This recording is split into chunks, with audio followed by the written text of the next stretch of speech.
Okay, so what we had just discussed is that oftentimes the responsible parent or the responsible caregiver, grandparent, auntie, whoever, will try to make something of this, and you can get lost in that. Like, what's the next thing? The great part about play is you just say, well, the next thing is just for you to play. You're trying to really shift into the play state and have the child take charge of it, and have the feeling that they are taking charge of it. And so those would be the comments.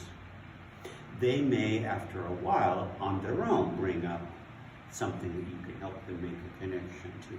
I was starting to do that a little bit with Stuart. She did that herself, but the story of being lonely in the cage and being mad and being clever and all of that starting to make an insight. But that's not, if I'd started there, I don't think we would have gotten there. Particularly with the child who's angry and oppositional. You're just going to get more anger and opposition, and you're trying to break that cycle. You see, in my mind, I'd want to talk to the mother to say, go and get the bird a friend. But that doesn't work with those sort of birds. You've got to have them in their own cage, and they are. And remember that those are different issues. But the idea of discipline, this doesn't mean don't be disciplined the rest of the time. Remember, this is only the beginning and the end, and then go back and have your own normal routines and normal parenting style and so forth. Yeah. When it's working, is that the child is more relaxed, hopefully, will participate. So the next time you go back to do the playtime appointment with the child, then they'll remember what you've done and hopefully learn something. So if you or not. It's the idea of child-led. It really is their particular part. And I keep it as simple as possible, which is why I'm saying only a couple figurines, only a couple puppets, only a small sand tray, if you will, with that magnetic sand, as opposed to even if you can use art material. Some play therapists and art therapists will have a whole huge amount of, say, watercolors or different kinds of. And the reason that I stay away from it is then you spend the whole time cleaning up, and it becomes the actual play kind of thing loses its potential, unless you want to plan it. Okay, I'm a couple months into it or several weeks into something, and the child says, I really want to make a painting. You say, okay, this is a special time just for you, and let's plan it. But remember, we're also going to have a time to clean up.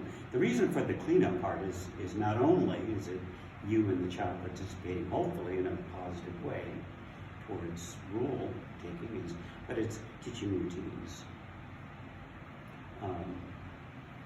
That there is a beginning and there is an end, and it's a kind of a return to normal. And where I came, this comes from non-directed child-centered therapy, and it's teaching the parent essentially to be the therapist. Back when it first started, children were totally permissive. They could leave their sand trays and everything, and it made sense in theory. This is back in the 1950s and 60s with a woman named Virginia Axline.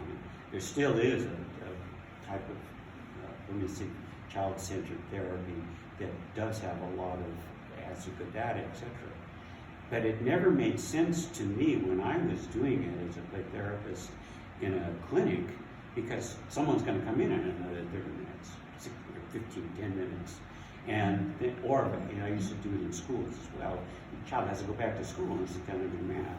So there needs to be some kind of transition, and that's what that's for. Okay. And it also is addressing some of the parents' fears, if you will, or anxieties, or natural tendency to take charge. Well, you've got plenty of time to take charge, but you're going kind of into this play realm where you don't know what's going to happen, and you know to the child. Okay. Any other questions? How would you suggest, so if you have a child and you've done what they want to all day, you've been at the play park, swimming, or whatever, you've done what they want to do all day, and it's time to finish, and they absolutely kick off, and you can't reason with them. How would you suggest dealing with that? Okay, this is a whole another realm I know it's of, different to what you uh, just said, yeah. probably there needs to be some kind of time off, time out, or that kind of version, or time away, or stepping. This is not special playtime. This is dealing This is- with yes, this is- tantrum or yes, dysregulation, yeah, whatever. yeah. words. We're going to turn that off because